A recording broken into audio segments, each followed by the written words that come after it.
Turkey is the star of the show when it comes to Christmas dinner. So if you're cooking a turkey this year, keep watching because I'm going to show you how to prep your turkey and how to cook it. So we're talking how to work out cooking times and the tips you need to make sure your turkey is packed full of flavour, yet stays moist and perfectly evenly cooked.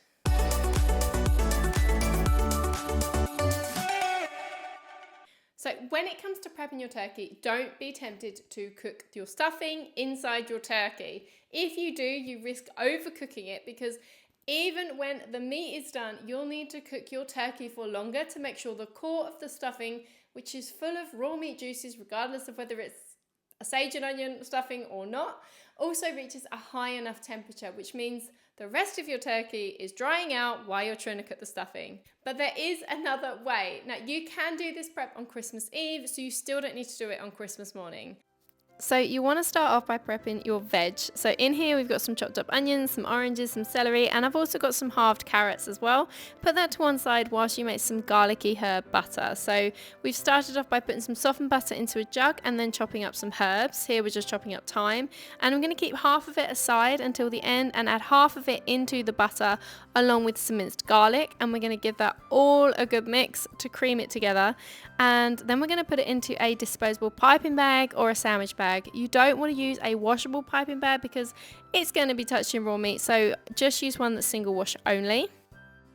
And then again, you can just pop that to one side with the rest of the veg. Then it's time to start prepping the turkey. So first up, lay your halved carrots onto the baking dish. This just helps lift up your turkey, and then place your turkey on top of the carrots. And if you've got giblets in your turkey, now is the time to remove them. And then it's time to place half the orange segments and half the onions into the cavity, and then the rest of the veg you can just pop that in the tray around the outside of the turkey.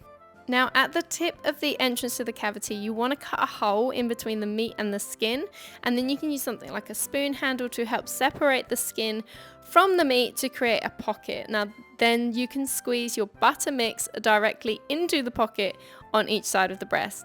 So once all the butter is in, just rub it down the breast of the turkey so it spreads out, and now seems like a good time to remind you to wash your hands in between each step.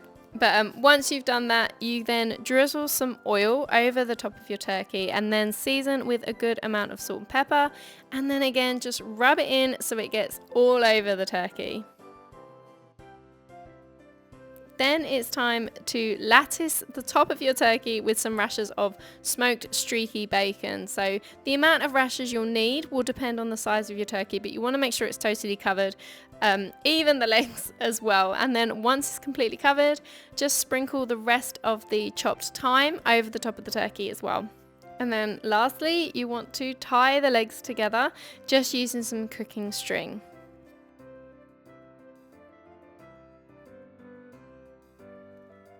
And now your turkey is prepped, so you can do this on Christmas Eve and just cover it with foil, put it back in the fridge until Christmas morning, and then on Christmas Day you can just add some red wine straight into the tin. Again, the amount of wine you'll need will depend on the size of your turkey, and there you go.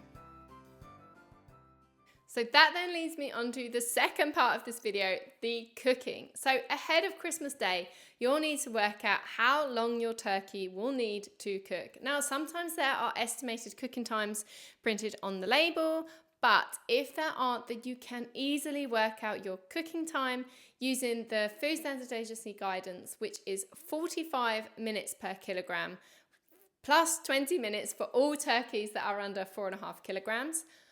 40 minutes per kilogram for turkeys weighing 4.5 to 6.5 kilograms, and just 35 minutes per kilogram for all turkeys weighing over 6.5 kilograms. There's also a calculator tool I found as well, which I'll link in the description below, which works out your cooking time and the time you need to put it in the oven, depending on what time you want to eat. Then when it comes to Christmas Day, there are a few things you need to do to make sure your turkey stays juicy. So remove the turkey from the fridge up to 1 hour before cooking. Now this will help make sure your turkey cooks more evenly. When you're cooking it, you also want to make sure you cover your turkey with foil until the last 30 minutes. So this will steam it so it stays moist, but removing the foil and the bacon, if you've used that towards the end, will help the skin crisp up. Then you want to make sure you're basting your turkey every hour, and once you're satisfied your turkey is cooked, make sure you give it time to rest. So allow 30 to 45 minutes for the turkey to rest, loosely wrapped in foil and covered with tea towels before carving. So this allows the juices to be reabsorbed as the meat rests, so you have a moist turkey. And there you go. I hope you liked today's video. If you did, please hit the like button and subscribe for the next video for 4 really easy ways you can check your turkey's cooked.